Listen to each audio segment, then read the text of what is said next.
What's up, and welcome to the Crude Oil Podcast, a weekly uncensored Edmonton Oilers podcast with your hosts, Sean and Greg.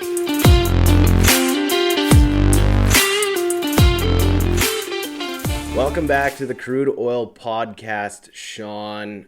Oh my God. I mean, we did it.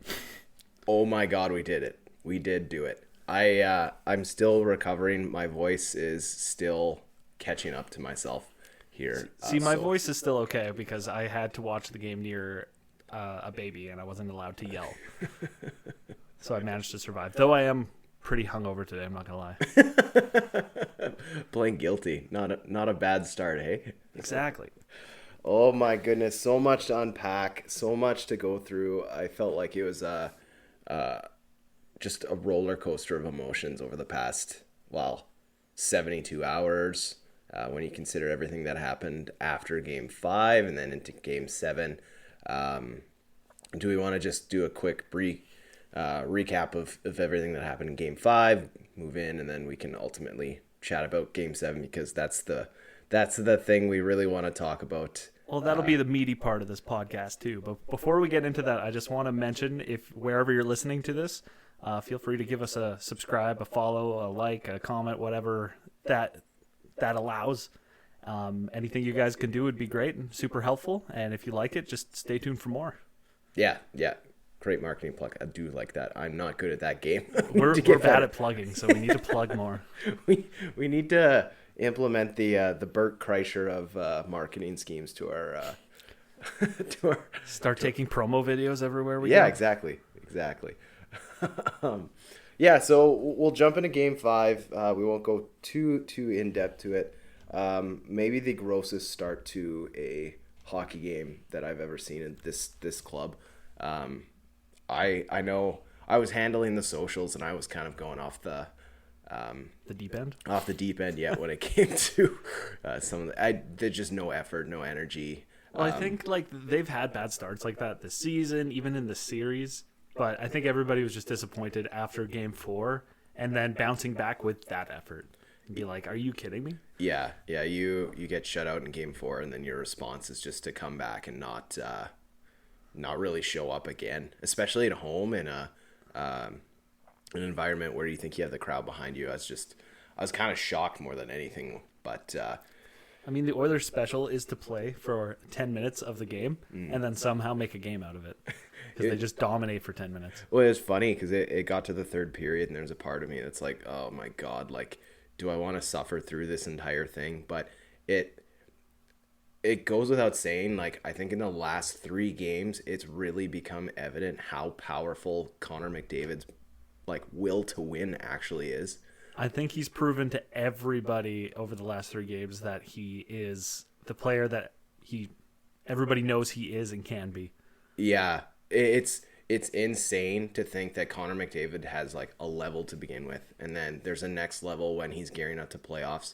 But we've seen in the third period of game 5, and then throughout Game 6 and Game 7, there's another level to his game that he can take it to, and it's fucking scary as as an opposing team that has to come in and have to defend against that. So I mean, his base level is one of the best players in the world. And then his next level that he can reach, that he has reached many times, is otherworldly. Nobody's even close. Yeah. And I think after the series, I would be hard pressed to hear anybody make a actual debate for that. Yeah. No, I think you're absolutely right there. They come back, a couple power play opportunities. Draisaitl was clutch again. And they tie it and it goes to overtime. And it's almost as if that third period didn't exist. Because they were just starting another game again. Yeah. So they just wanted to get their bad first period out, right? And they never had another one. I don't even know. I have to go back, but I saw Ryan Whitney's tweet. It's the Oilers didn't even touch the puck. Well, they tried to touch the puck. I think Keith sent it up to Kane, and then Kane ate shit, and then it went the other way with Kempe. Yeah, so that was one thing I don't want to go too deeply into, but I kind of noticed in the first and second period in particular, it seemed like a lot of Oilers were falling. I don't know if it was an ice issue or... I think it might just be Edmonton in general, because I know Puljujärvi likes to fall. My goodness. Kane likes to fall. Draisaitl likes to fall. Yamamoto will throw his body into anything and probably fall over from doing it. So it's just kind of part of the team, but it's hard to say because I know I saw Rogers Place was voted like the second best ice in the league behind Montreal in like the NHLPA poll. So I don't want to say the ice is bad. I think they were just having a tough go of it. Yeah. Yeah, it's kind of poetic justice that that's how it ended. And then, I almost hate when they make those comebacks and then stay up for the extra 20 minutes through the intermission leading into OT, and then they just don't show up. It was like people were ready for bed, essentially. After that fourth goal, they're like, okay, it's 4-2. We're playing like shit. What are we going to do? And then they get our hopes up and just dash them. I know a lot of people were like, this series is over after that, and I'm very, very happy that I was not one of them. Oh, yeah, me too. Like, it took a beat to get over it, because obviously there's the frustration and everything. But I'm with you. I wasn't ready to jump off the bandwagon. For everybody who's, we're done, we're out of it. Like, I hope you're enjoying yourself today. I really want to just go through, scroll through Twitter on that day and just take screenshots of people and then retweet them at everybody and be like, what did you say? What do you mean? Oh, buddy, I've been going through some already, and I've been just finding cold takes exposed and just trying to, see if people want to touch up on their thoughts from a week ago. But after that Game 5, we move on to Game 6 into LA. And I think everybody was a little concerned going on the road, not sure what was going to come of the game. And honestly, they did better than I could have hoped, really. Well, they came out in that first period and played the exact way they need to. Yeah, and you mentioned people not really knowing. I know I talked to you about it, but it's kind of funny when it comes to those games where it's elimination, or die. Well, elimination, that's kind of redundant, but you know what I mean. In Game 6, where the Oilers had no other option but to win, I cannot watch that with people because I don't know what it is. I just have to sit in a padded room by myself to watch those games. Well, yeah, I asked you to come watch the game. You're like, I can't do it, man. I can't do it. I might kill you. I'm not going to lie. Oh, my God, man. Just a psycho I turn into. It's just the competition in you. You can't help yourself. Yeah, maybe that's it. There's a positive spin. But yeah, I didn't know what to expect, and the Oilers just came out, and they kind of stuck to their game as opposed to playing the Kings game, which is something that they've been sucked into throughout the series. But I think it was a very complete performance. There's some ups and some downs for sure.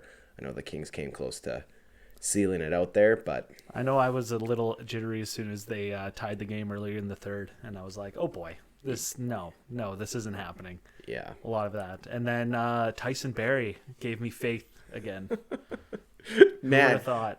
We go back to our plus minus of the week, and I was making the comment about how he can't score, and he just shoved it straight up my hoop.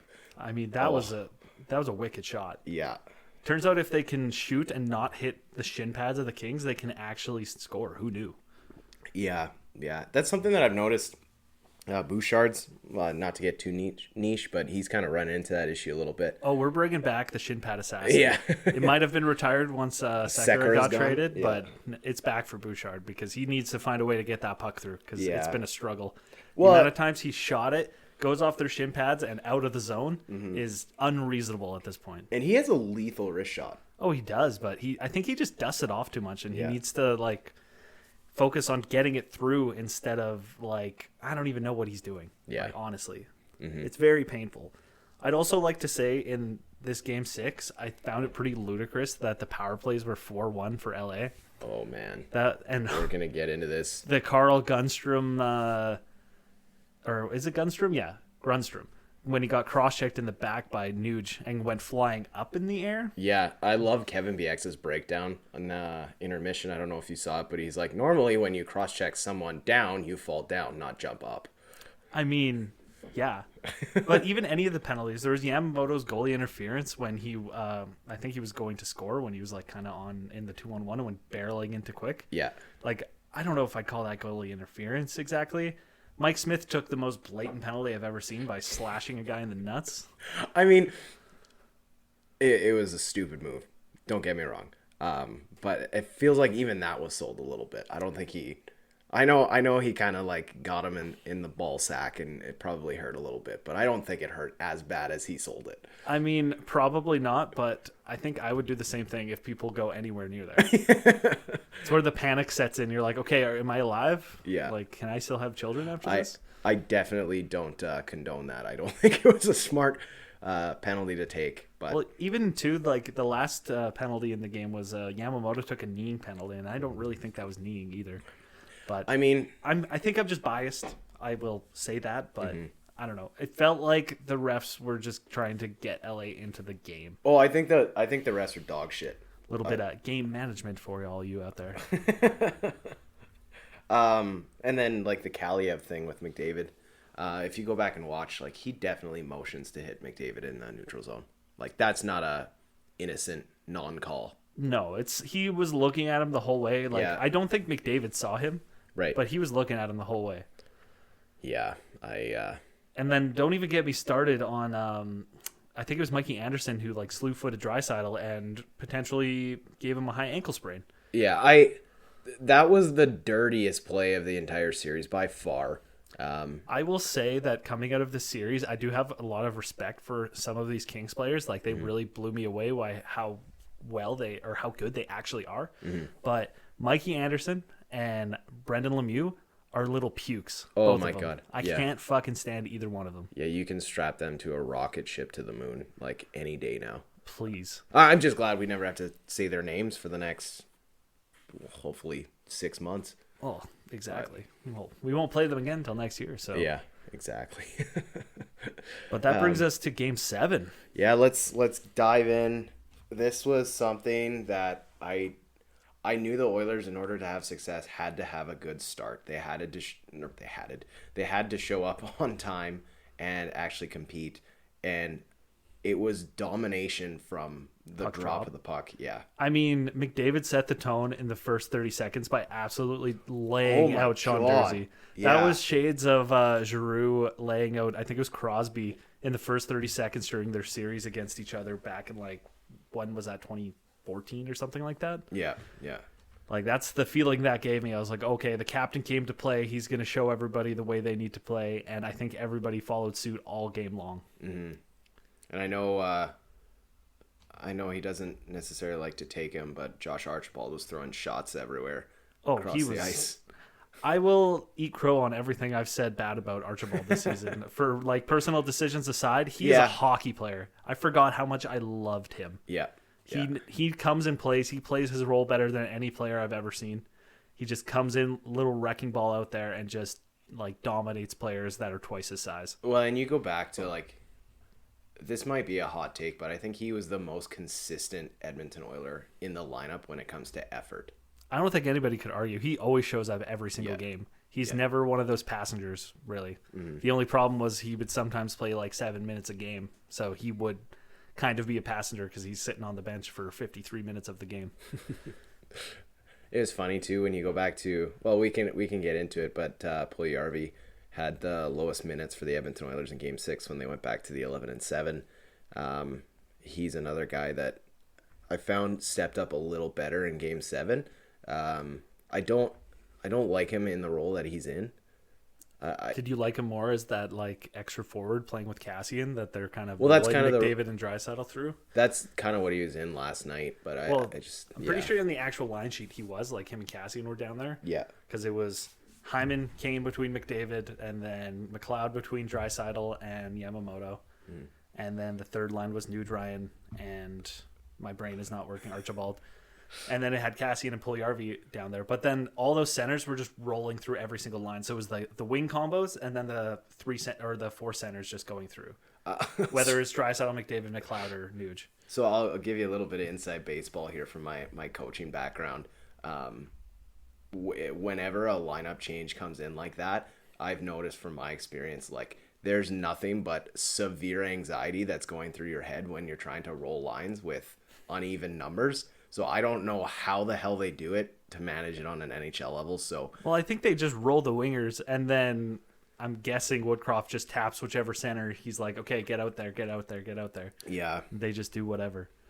Yeah, kudos to kudos to them because whatever's working seems to work. I said it before and I'll say it again. I think the 11-7 model for the Edmonton Oilers lineup seems to be the most successful because you can get Connor McDavid more ice time, which isn't necessarily something they need every single game. I mean, he probably didn't need to play 27 minutes in Game 7. Yeah. But it's like I said, I think it was in our first podcast, that this is what Tippett trained them for.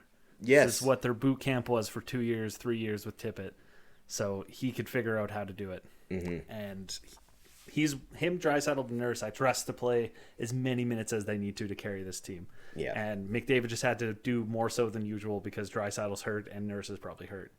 There was a few plays in that game where Nurse got caught pretty flat-footed where hasn't struggled like that pretty much all year. He's usually catching up to guys when he gets caught. Yeah. But he wasn't able to do that. Kempe burned him hard in the first period. Yeah, so we'll get into Draisaitl about that thought. I just well, let's dive into it now. There's some thoughts that went out through the game where it got towards the tail end. With them rolling the lines the way they had it, it felt like every second shift you had either a McDavid or a Draisaitl and then McLeod. And then just flip. Well, I guess there's Nuge in there too, but it felt like every second shift McDavid and Draisaitl were out there. And the thought kind of crossed my mind because it's apparent that Draisaitl was running 60 to 70% health. Like he was not himself last night. He didn't have his speed, but luckily a lot of his game doesn't rely on speed. Exactly. He slows down the game, turns his back, and just protects the puck. He's still able to do that. He just can't. He doesn't have the acceleration that he can have usually. Yeah. So my thoughts were towards the end of the game, like, are you increasing the inherent risk of having him out there not being 100% healthy instead of someone who is? So are you arguing what's better, like 100% Devon Shore or a 70% Draisaitl? Not a Devon Shore, but yeah. I mean, him and Brassard are the extra forwards, so would you bring one of them in over him? No. I'm not even talking about pulling Draisaitl out of the lineup. I'm just saying using someone else in that scenario. I just didn't know if you need someone else. So I guess the concern is that he might have been more of an anchor to McDavid if he's not at 100%. I was just nervous in a 1-0 game. Like, do you need Draisaitl out there who's not 100%? Is he gonna? I think everybody kind of felt that way. Yeah. But every time they saw him out there, once they had the lead, they were a little afraid. Mm-hmm. But I mean, it worked out. Like, nobody can argue with the results. Yeah. And all that, they had a great first period. I thought they played really well. I heard an interesting quote that made me think about it, and it's probably true. The hits were pretty even in the game. Mm-hmm. And if you ask any Oilers fan, they're like, oh, Edmonton just crushed them. LA didn't do anything. I specifically remember myself saying that during the game. Mm-hmm. But part of it is that every time Edmonton threw a hit, the crowd would lose their goddamn minds. Yeah. So every hit felt twice as hard as it probably was. Yeah, they were rolling bodies there, it felt, for the first period. But yeah, I saw that stat too. I was like, what? No way. Well, with that being said, they still played great. Yeah. And somehow they did manage to take a penalty that game. I loved how the refs let them play. I know from an LA perspective, I would have probably, if I was them, I would have at least liked to see even power plays, one for each team. I think the Oilers got away with a few different things. Well, I mean, every team both did. Both teams did, yeah. The only thing is LA took the blatant penalty, which was the high stick. Yeah. And the refs aren't going to not call that. Yeah, that's... They almost called one on them for Keith high-sticking Archibald. I saw that. I saw a tweet last night. It's like, oh, fuck, now we can review penalties? Where was this before? No shit. But yeah, I loved the way the refs called the game last night. I know we have kind of shit on them the whole series, have kind of been inconsistent, but they're very good last night. Kind of let the team play. I had this feeling after the second period. I know they're only up 1-0 at that point, but it felt like it could have been 3 or 4. Oh, absolutely. I would not have been surprised if that game was 5-6-0 by the end. Let's just say 5-0, for example. There was the Kane one that barely almost went in when Athanasiou took it off the line. There was Bouchard hit a post. I think Russell just hit that wide of the net and shot it a foot wide. Yamamoto hit the post. They could have easily scored. And I think the high danger chances, LA probably didn't really have a whole lot. I haven't looked at the stat, but in comparison, I think it was nothing. Yeah, I was just gonna say Bouchard took a wrist shot and hit the post. It's true. He finally gets it through and he hits the post. Yeah, it like to the Kings' credit, like Jonathan Quick played out of his mind last night. That was vintage Quick. That was the reason that they won the cups they did. But we moved to the third period, and I know before we jump to the third period, we never actually talked about the goal. Okay, yeah, we can get into that. I just wanted to talk about the goal. Yeah. I guarantee nobody had Cody Ceci scoring the game winner of this game. But Cody Ceci's been a god. I saw one guy on Twitter post his bet slip. He put $10 on Cody Ceci to win or to score the first $400. Jesus. 40 to 1, yeah. I mean, I probably still wouldn't have taken that bet. Me neither, yeah. But like, I don't think anybody had him scoring that. Their defense has really jumped up offensively, which has been great. But the unsung hero on that play was Yamamoto. Yes. Who started that play by jumping half of his height in the air to pick that puck out of the air and keep that live. It's funny because if that was any other players, they probably didn't even have to jump to grab the puck. They could have just stuck their arm up in the air. But Yamamoto put in the extra effort. He was jumping all over the place tonight. It was crazy. Last night. And it was one of those rare plays, too, that during the shift, I remember I looked and I verbally said, like, they're going to score here. It's coming. And sure as shit, like, CC upstairs. Tough shot to make it work over Quick's shoulder. But, I mean, yeah. Do you think, like, Quick sees CC coming down on him and he's just like, he's not going to snipe it? There's no way. You see him sneaking in, you're like, no. Just goes down to the butterfly early, so it goes over his shoulder. Oh, sign CC till we get a new arena or something like that. He's been clutch for us. I mean, he's been, I would say, far and away our best right side defenseman and debatably our best defenseman in general. Yeah. Certainly the most consistent. Yeah, for sure. Like, I think, like, him and Nurse are the top pairing, right? And then it's Keith Bouchard on the second pairing. Mm-hmm. So, like, I don't know. Kulak has also been a blessing. Oh, what a pickup. Daddy Kulak. My God. What a story. Like, flies home from LA, has the birth of his daughter, and then jumps in. Like, regardless of what happens last night, it's a win-win scenario for him. But, like, how much of a dream come true is it to have a baby girl with your family, leave the hospital, go play for your hometown team that you grew up cheering for in the playoffs in a Game 7 with a chance to close out at home? All I know is I was sitting in the room watching the game, and all the girls were in the other room. Yeah. And they were talking about that story, and they were mortified. Just like, why? What? It's like, he should be with his wife. My God. I couldn't stop laughing. It was so funny. I'd be lying if I didn't hear the exact same thing, too, in my household. But I would not be surprised.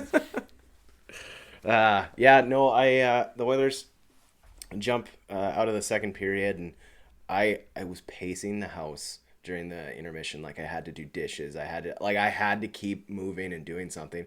I shit you not. I have my watch on. My heart rate when the game started was at 90 beats per minute, and it was like consistently between 100 and 135 beats per minute the entire game. We really need to set up like a tracker so we can see what our heart rates are during the game. I keep forgetting Steve to wear Dangle, my right? watch. Yeah. I'd love to see that.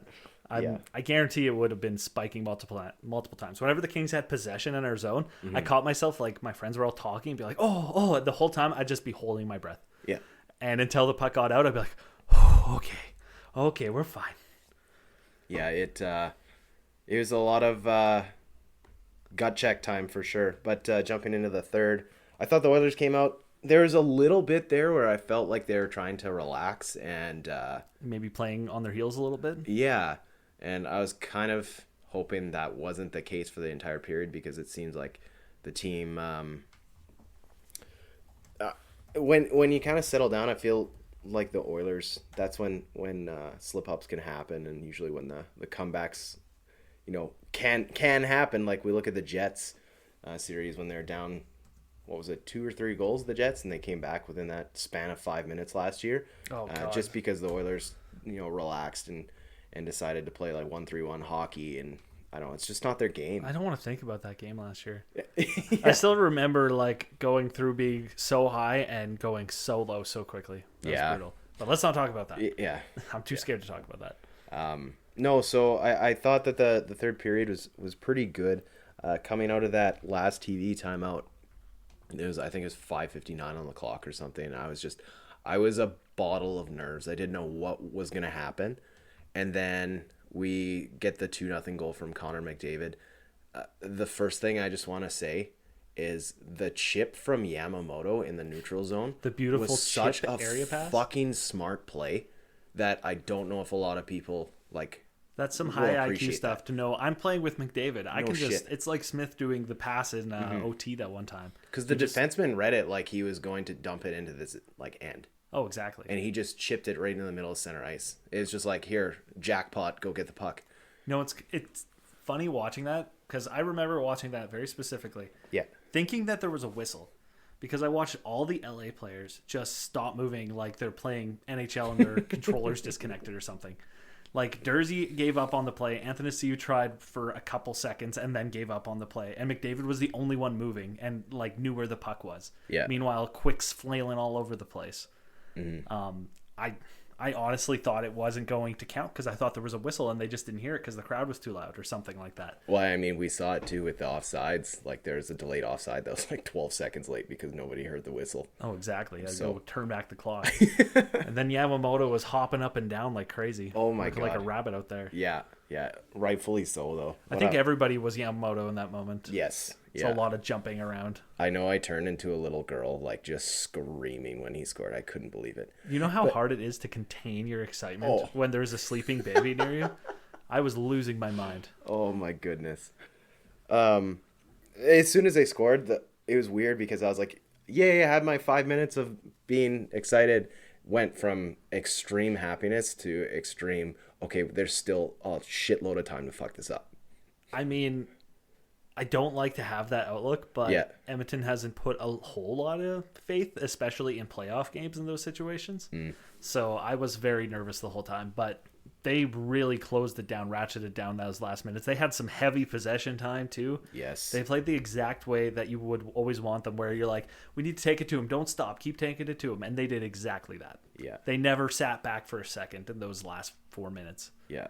I also want to give a shout out to Mike Smith, you beautiful son of a bitch. He showed up in Game 7, and we got the best Mike Smith version of Mike Smith last night. And I mean, besides Game 5, which he struggled a little bit, but he wasn't the reason we lost. Right. Like both Game 6 and 7, he played fan-fucking-tastic. And I find that the Oilers were actually helping him out a lot too, because when you look at a lot of the shots that the Kings are taking that were going in at the start of the series, there's a lot of traffic in front and layers of screens, but I thought they did a really good job of boxing out players and keeping the lanes clear for Smith to make the saves. And well, that's been LA's MO all series, is they like dig down low, get possession, throw it back up to the point, and then crash the net while the point man takes the shot. Yeah. And that's how they've scored most of their goals. It's either that or a random like flying rush from Kempe or something like that. And that's the only way that they were able to score. But it's like I said at the end of our last podcast, I don't want to hear anybody talk shit about Mike Smith again. Like, I don't care if he has a terrible series next series. Like, he's, besides McDavid, obviously, he's like just up there to the reason we won that series. He's got the stats to back it up as a playoff goaltender too. Oh, exactly. Like, I don't know. That's the one thing though. Like, stats don't tell the whole story because people will look at quick stats and be like, "Oh, he played terribly like overall in the series," but he's the only reason LA is where they were. Right. He got that. He had 2 bad games in Game 2 and 3, but he got that shutout in Game 4, and he almost could have stole this game too. I think that was the scary part, is how close the game was the whole time, even though we were out shooting them 2-1 and probably out chancing them like 10-1 at times. Yeah, I'd be lying if I said that I didn't think or have that same thought. You know, there's all these shots, all these chances. Are we still going to lose this fucking game? Well, I'm sitting there rubbing my temples, and I'm like, are we getting goalied right now? I can't believe we're getting fucking goalied right now. But they pull it off. Game 7 victory. Oh, they're so sweet. They're just so sweet. I was definitely riding a high. but we've got the Kings. We've got turn the page onto what's coming. But before we do we have any takeaways? I know I have some thoughts that I want to get into just briefly, maybe a bit of discussion. So I'll just jump into those right now. I know I'm putting you on the spot, Sean. Well, I like being on the spot. Do it. Sweet. So I want to take it back to Kempe's overtime goal and point to the ear. And so I've heard there's two different theories when it comes to this. So the first one being that he's pointing to the crowd. This is the one I believe is true. That he's pointing to the crowd saying, like, I can't hear you, whatever. But I also know that Kempe has been on, he's a big Chicklets follower. And I know how big of a platform they have right now. And, Ryan Whitney's bet with the earring that if the Flames exceed the Oilers playoffs, he has to wear one of those dangly Barry Bonds earrings for a month. For a month. Jeez, I know. This is the first I've really heard of this bet. Yeah. So he's been really vocal about it. And so with that being everywhere on social media right now, there's also the thought that he pointed to his ear. Whatever it is, don't care. Kaner, after scoring the empty net goal, throws up the 7 fingers. I have 2 thoughts about that. From a fan perspective, fucking love it. Nice to throw some swag and back it up. Kane's the type of guy who would pull like one of those, like, we're winning game 7. Yeah. Guaranteed. You heard it here first. He's one of those type of players. But I can't help but think the coaches and probably a majority of the players hated that move. I mean, they probably don't love it. Yeah. But it wasn't like saying like we're gonna win. It's not like he scored the first goal in game 7 and was like doing that belt motion like they're the champs or anything like that. He's just saying game 7, baby. And he's directing it toward the crowd. And it's almost a callback to that Kempe thing for him doing that to them. So I have no problem with it, especially because Kane has a history with the LA Kings fans. And who was the fucking reporter that asked him if he threw up fingers on how many goals he scored? Yeah, he's like, I don't know how many goals I've scored. Yeah, he fucking put the puck in the back of the net, and he's like, 1, 2, 3. I've got 7 now. Yeah, Jesus. Honestly, the only thing I didn't love about it, I would have hated it more if he was really taunting the crowd in terms of doing the Kempe thing on an empty net goal, because it was yeah, you scored an empty net goal. Well, and there's some piece of shit LA fans out there that were they printed out pictures of his ex-girlfriend, ex-wife, whoever he was with before, and they're they're the bad apples. I talked to a few Kings fans and some of the online blogs and stuff. Yeah, a lot of them were really nice people overall. Just good fans. Yeah, no, don't get me wrong. I think there's a 10% of every single fan base that is just dog shit. Well, I saw on I think it was on Twitter, there was that nice brawl in the concourse in the Leafs game there. My God. After the game. My favorite comment I read about it was commenting about why is Patrick Maroon in the concourse after the game. Saw that. So fucking funny. It looked exactly like him. Identical. Yeah, that was funny. Poor Leafs. We'll leave it at that. Yeah, that's all we have to say. Poor Leafs. No, I just wanted to get those thoughts out. I don't know if I'd love the Oilers to instigate those kind of things. I mean, I have no problem with confidence. Yeah, I have no problem with them following it up, especially if you back it up. I have no problem with Kane doing that. I think people would feel differently if we would have lost Game 7. Yes. But ultimately we won, so it doesn't matter. Point is moot at this. Don't even have to worry about it. That's true. And we can take a deep breath. There's nothing more exciting than the fact that we can roll in tonight after we're finished recording and watch Calgary fight for their death.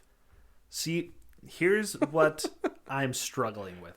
Okay. It's there's wanting Dallas to win, that side of it. Mm-hmm. I want Dallas to win because A, that means Calgary loses. And B, Dallas is probably the worst team. And just on paper anyways. Right. And will have home ice advantage.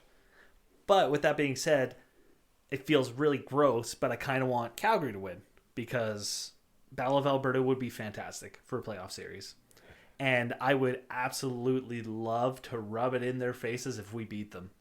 But with that being said, if we lost, I might die. I know. It's risk reward, extreme risk, extreme reward. We're not even playing each other, and I have this my one friend, and she texts me after every Flames win, and every Oilers loss. Oh my I'm just God. like, we're not even playing each other. Why? Like, leave me alone. Oh, I would block that number so fast. So do you have a preference? I know they asked that question to like every single player last night, and the best response that I saw from all the players was from Mike Smith. He's like, I literally do not care. I mean, ultimately, that's the attitude to have. Right. Like, they're just there to win. They don't care who they play. Yeah. But I think from my perspective as an Oilers fan, I'd prefer Dallas because it also brings back the potential for reviving the 97 to 2003 rivalry. I know I was chatting with my dad last night, and that was one thing that he commented. He's like, I want to see Calgary. And he's like, I'm so sick and tired of the Oilers playing Dallas in the playoffs. I was like, well, it's not our fault that we haven't been to the playoffs more than 5 times in the last 20 years. And then the 6 years before, every year it was Dallas. But there's no Mike Modanos anymore, so we don't have to worry too much about that. But. So I guess as an Oilers fan, I would say I want Dallas. And as a hockey fan, I want Calgary. That's fair. What do you think? Yeah. You don't want to be the guy that agrees, but you agree? I don't know where I'm swinging with this. I'm kind of in the mood of I don't care. This. Let's be vulnerable, Sean. Let's open up the diary here. I didn't love the fact that the Oilers could have lost the first round because I think there needs to show progression in where they're heading. Year 7 of McDavid, throw that conversation out the window for this. They need to show progression, and they've been stumped every year for the past 3 years in the first round. So is winning not progression, or am I getting? I'm getting to my point here. Sorry, go ahead. No, and so my thoughts last night were kind of, if the Oilers get eliminated, this is the end of the world. However, if they make it to the second round, I have no expectation for them to exceed past it. So I guess like the thought is like their expectation was to win against LA. Yes. If they lost, it would have been disappointing. If they won, it's expected. Now it's expected that they play, but if they win, it could be above expectations. That's my thoughts. Yeah. So when it comes down to who we play, I don't really care. I would like to see a Battle of Alberta. I don't know if I can mentally handle having Flames fans in my mentions for a week and a half, 2 weeks. But I want them to play Dallas. I do want them to play Dallas just because I don't want to see Calgary advance. I think that's fair. I'd like to see the disappointment in Calgary's fans' faces tonight if they lose, similar to Toronto. Because I think this is probably the best Calgary's going to be. Because after this offseason, unless they win the cup or something like that, they're going to lose a lot of their players. I know Gaudreau's an unrestricted free agent. Matthew Tkachuk's a restricted free agent, but his qualifying offer is $8 million. So how are they going to afford all these players too when they're still paying healthy scratch Sean Monahan $6.5 million? Yeah, I don't know. And still paying Lucic for another year too, mind you. Yeah, it does feel like Calgary's kind of on the brink of a chapter here anyways.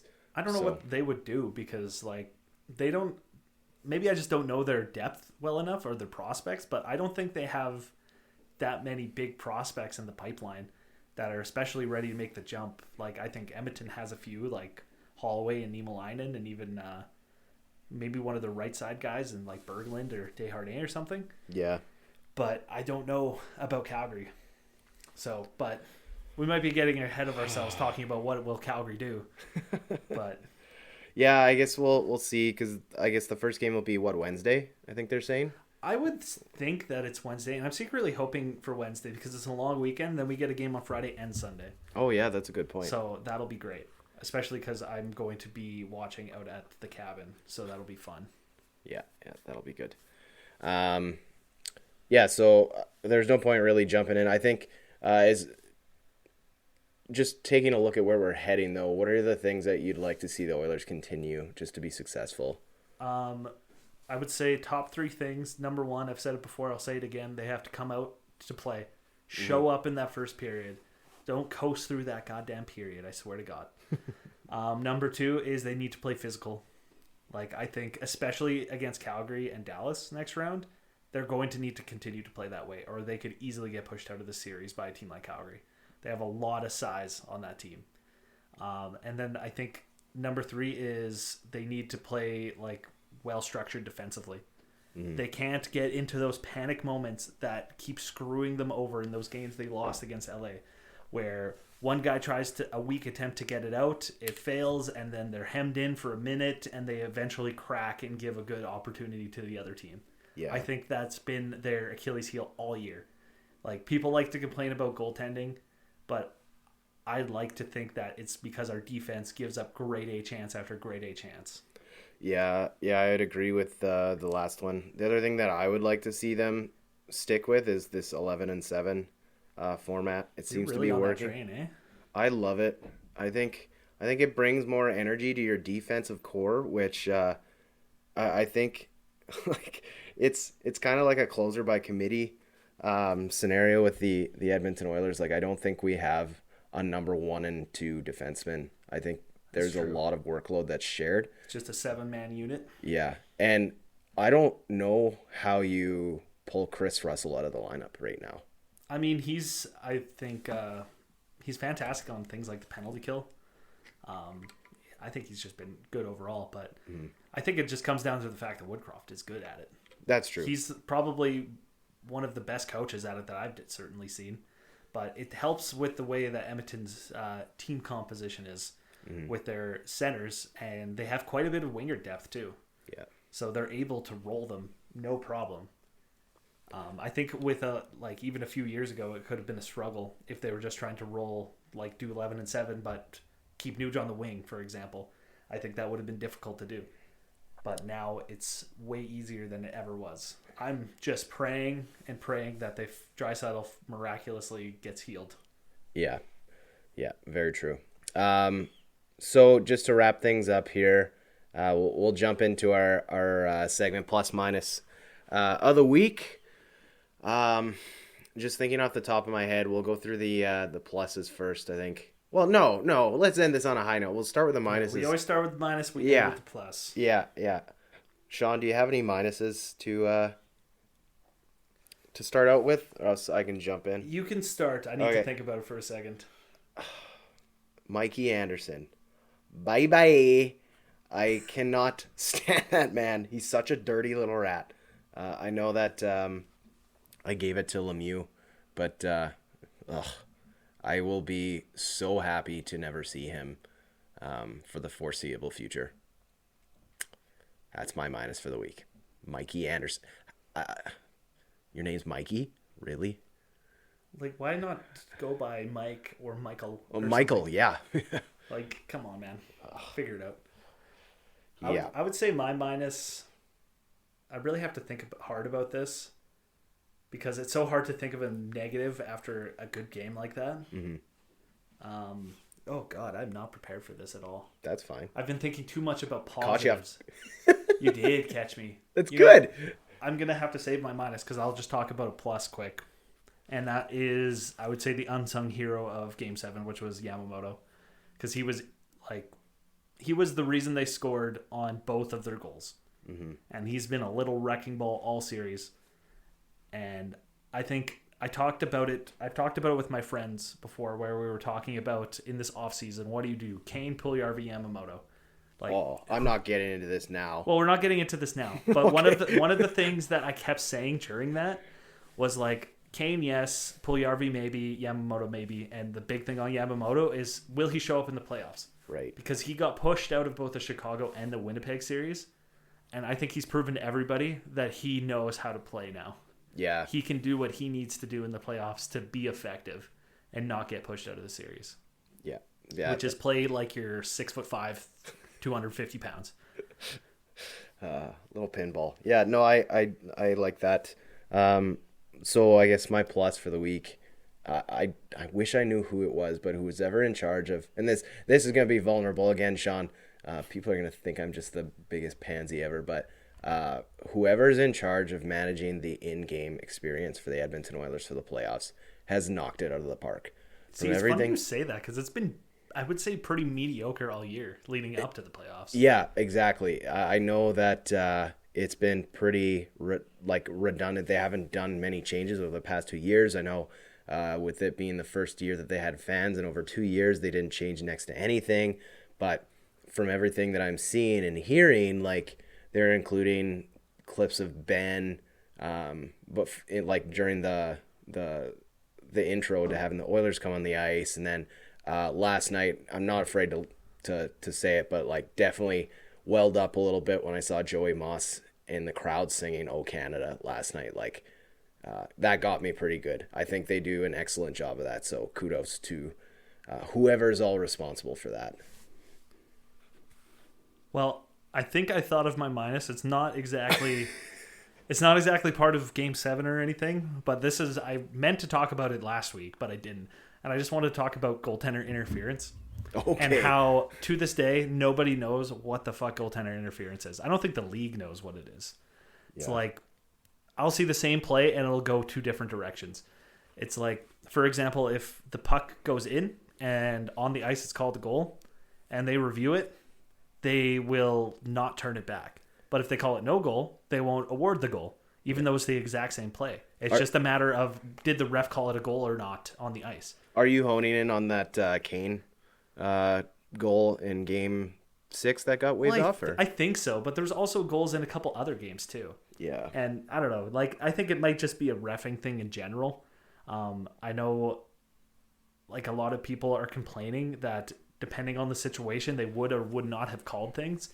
It's like I watched the Toronto game yesterday, and there was that pick that they made. Yes. When Tavares scored. Yeah. And a lot of people are being like, if he didn't score, they wouldn't have called the penalty. But since he did, they called the penalty. No, that's a penalty every so day. If you watch it, did the ref throw up his hand immediately? He didn't put up his hand until after the goal was scored, and then he was like, oh, now that's a penalty. Oh, really? Yeah. Oh, I didn't see that But part. I think that's kind of like they're taking it out of the moment, and they're like looking back and making the decision after the fact. Oh, kind of based like off of it's like when they suspend players based off of if the player got injured or not, which is really stupid because it's a dangerous place or dangerous play regardless. So they should be suspended based off the action, not the result. And I think that's kind of what they need to start doing. Yeah. It's like, is it goaltender interference? Yes or no? I don't care if they scored. I don't care if they didn't. It's a yes or no question. Well, and you made the comment on one of our first episodes just that it'd be kind of cool to see if they implemented just like a timing window where you have like 30 seconds to look at something. You can only look at something a couple times, and you have to make your decision based on that. Well, like when they slow it down, it slows down the game for one, which sucks because it could be a momentum killer. Like you score a goal and then we sit there for 10 minutes while they review it just for them to call it back and be like, well, now we have no momentum anymore. Yeah. They need to figure something out with those because it is, in my opinion, it's ruining the game. That's true. But on the plus side, as Oilers fans, we have no more California teams to worry about having Thank that. the Lord. Ryan Kessler's retired, right? You don't have to think about that? Yeah, he's part of the Knights now, so don't have to even worry about him in playoffs. Hey, before we go, though, yeah, I wanted to mention they announced the finalists for the Ted Lindsey and the Hart. Oh, okay, yeah. Both of which McDavid was in there. Yeah. Matthews was also in both, and then Shesterkin's the other finalist for the Hart, and Yossi is for the Lindsey. Yeah. So, in your opinion, I just want to ask you, which one's more valuable?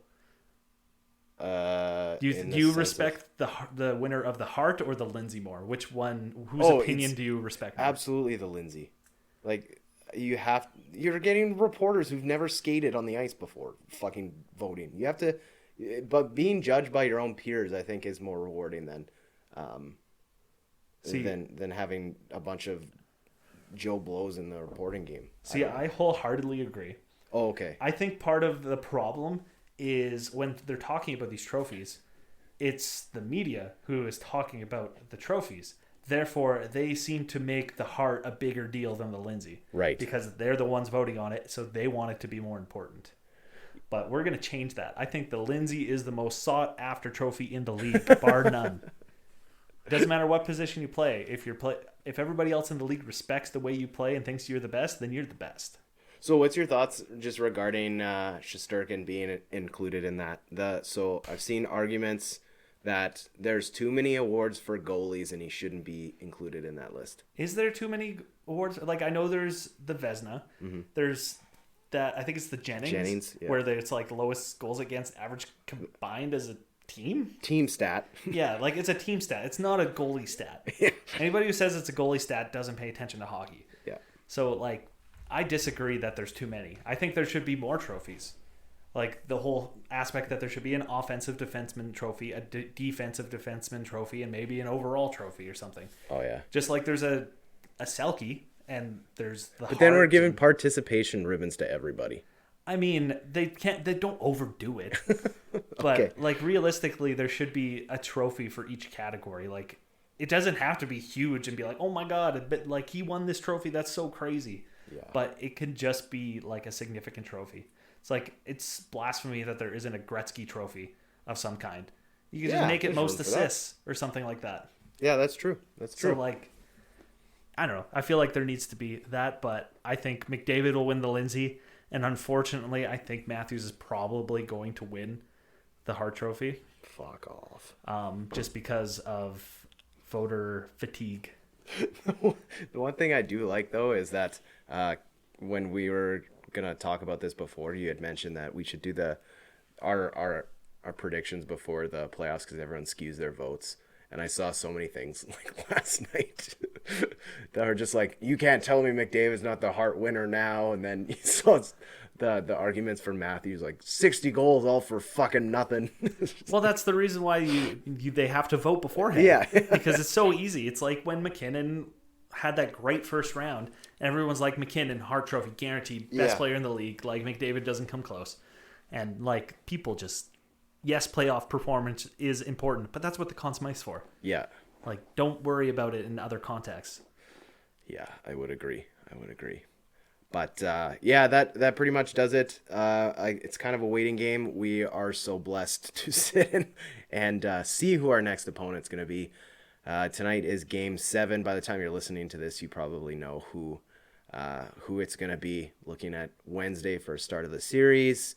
Oilers versus the Flames. Dallas, I don't know. We'll see. But Oil Country, we can rest easy tonight. Man, I slept so nice last night. I slept on an air mattress, and yet I slept like a baby. It's nice going to bed without any anxiety or nervousness or disappointment or anger. You just lay in bed, like, arms crossed with a smile on your face.